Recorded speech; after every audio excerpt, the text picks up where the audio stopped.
सास ससुर और ननद द्वारा हमको मारपीट किया जाता था, दहेज के लिए प्रताड़ित किया जाता था। प्रेग्नेंट थी तो उसको उसके पति ने पेट में लात घुसा मारा, जिससे उसको ब्लीडिंग चालू हो गई और नंद उकसाती थी उसको मारने के लिए। दहेज की मांग करती थी। बस इनकी 4-5 साल हो गए शादी के, इनके बच्चा नहीं हो रहा था। हम प्रेग्नेंट हुए तो इनके हमारे मतलब सास ससुर और पति और इनकी सब साठ गांठ थी कि ये बच्चा हमारी ननंद को इनको दे दिया जाएगा। लेकिन जब हमको पता चला तो हमने देने से इनकार किया माइलर। तब से इनका फिर हमारे साथ मारपीट होने लगी कि यदि बच्चा हमको नहीं मिलेगा तो तुमको भी नहीं मिलेगा।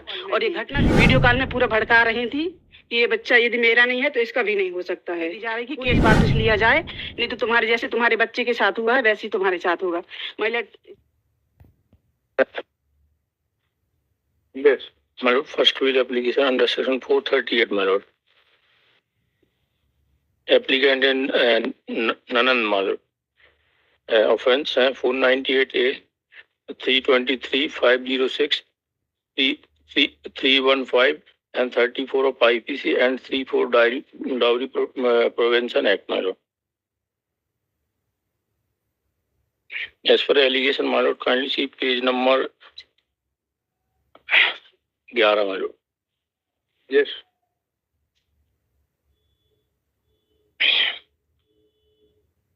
इस डायरी के परिशीलन से दर्शित होता है कि दिनांक 22/11/23 को प्रार्थी श्रद्धा तिवारी द्वारा थाना धुआं में उपस्थित होकर इस आशय की लिखित शिकायत दी है कि उसके पति, सास ससुर व ननद आरोपीगण द्वारा उसके साथ दहेज में क्रेटा कार को लेकर मारपीट कर उसे मानसिक व शारीरिक रूप से प्रताड़ित किया गया। साथ ही उसके गर्भवती होते हुए उसके पति द्वारा मारपीट कर उसे एवं बच्चे को चोट कारित की, जान से मारने की धमकी। उक्त रिपोर्ट के आधार पर sir so and so section, और इसमें सर हमारे ऊपर सर जो एलिगेशन वो जनरल एलिगेशन है सर। सिर्फ इसमें जो आया है कि दहेज की मांग करती थी, बस इसके अलावा और पति के ऊपर एलिगेशन है सर जो भी है। और इसमें सर जो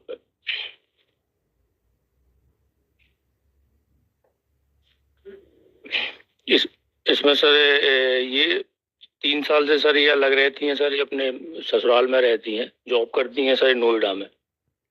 और ये 29/6/23 की घटना है माय लॉर्ड। और ये 29/6/23 की घटना है और 6/7/23 को ये आफ्टर 9 डेज अपने ससुराल चली गई थी। और इस पे व्हाट्सएप चैट भी होती है। यस, बताइए। मतलब ये दीपावली के दिन की घटना है। दीपावली के एक दिन पहले ही ये ससुराल गई थी, यहीं पर रहती हैं। कोविड के बाद से वर्क फ्रॉम होम यहीं पर मायके में रह के कर रही थी। दीपावली के एक दिन पहले ही गई थी। और ये 315 की जो है माइलाडी बच्चे की जो घटना है, उनकी मेन एक्यूज्ड यही है माइलाड। इनकी 4-5 साल हो गए शादी के, इनके बच्चा नहीं हो रहा था। हम प्रेग्नेंट हुए तो इनके हमारे मतलब सास ससुर और पति और इनकी सब साठ गांठ थी कि ये बच्चा हमारी ननंद को इनको दे दिया जाएगा। लेकिन जब हमको पता चला तो हमने देने से इनकार किया माइलाड। तब से इनका फिर हमारे साथ मारपीट होने लगी कि यदि बच्चा हमको नहीं मिलेगा तो तुमको भी नहीं मिलेगा। और ये घटना दिनांक को माइलाड वीडियो कॉल में थी। वीडियो कॉल में पूरा भड़का रही थी कि ये बच्चा यदि मेरा नहीं है तो इसका भी नहीं हो सकता है। पूरी मारपीट के समय ये वीडियो कॉल में थी माइलाड। और ये अभी भी माइलाड ये धमकी दी जा रही है। हम 23 दिनांक को 7/3 को गए थे लखनऊ में माइलाड, तो इनके रिश्तेदार के द्वारा धमकी दी जा रही है कि केस वापस लिया जाए, नहीं तो तुम्हारे जैसे तुम्हारे बच्चे के साथ हुआ है वैसे ही तुम्हारे साथ होगा। माइलाड ये रिपोर्ट माइलाड, ये थाना प्रभारी लखनऊ उनको अभी 7/3 को जो किया माइलाड। बताइए आपको। पायलट यही इसने कथन किया हुआ है कि सास ससुर और ननद द्वारा हमको मारपीट किया जाता था, दहेज के लिए प्रताड़ित किया जाता था। प्रेग्नेंट थी तो उसको उसके पति ने पेट में लात घुसा मारा, जिससे उसको ब्लीडिंग चालू हो गई और नंद उकसाती थी उसको मारने के लिए। बताइए।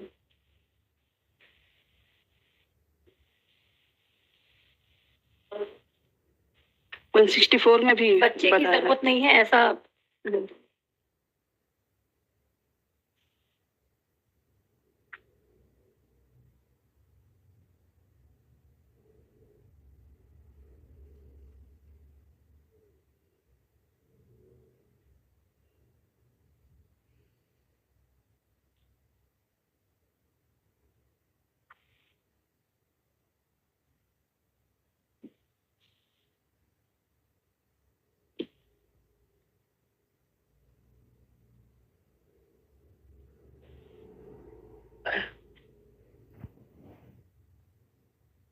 is in content that the applicant is resident of Noida and has been falsely implicated. The counsel submit that unfortunately there is a trend to implicate the family members of the husband in the cases pertaining to matrimonial dispute, and the present applicant is one of the victims. It is contended by the counsel that the perusal of the statement of the prosecutor recorded under section 161 as well as 164 CRPC would reveal that as an afterthought the present applicant has been implicated, and even the statements show the allegations so leveled, therefore such statements are subjected to penetrative scrutiny. The same would reveal that the present applicant was not even available at the time incident which had taken place on. Counsel for the state as well as counsel for the objector have opposed this prayer and submitted that the present applicant also subjected the prosecutor's cruelty and their active will has been paid by the present applicant towards demand of the application deserves to be dismissed. At submission, peruse the case diary. A perusal of the case diary reflect that the prosecutor in her statement recorded under 161 and 164 CRPC have nowhere suggested that the present applicant was also present when the alleged incident dated 12/11/2023 had taken place, in which the prosecutors was subjected to severe beating, and as a result of which she had to abort system. Thus, the victim of the present applicant being on phone is also missing in the statement of the prosecutors recorded under section 161 CRPC, thus taking into consideration the totality of the circumstances and including the fact that the applicant is being shown to be a Noida resident of Noida and is also employed there. Noida, Uttar Pradesh. This court deems proper to allow this application.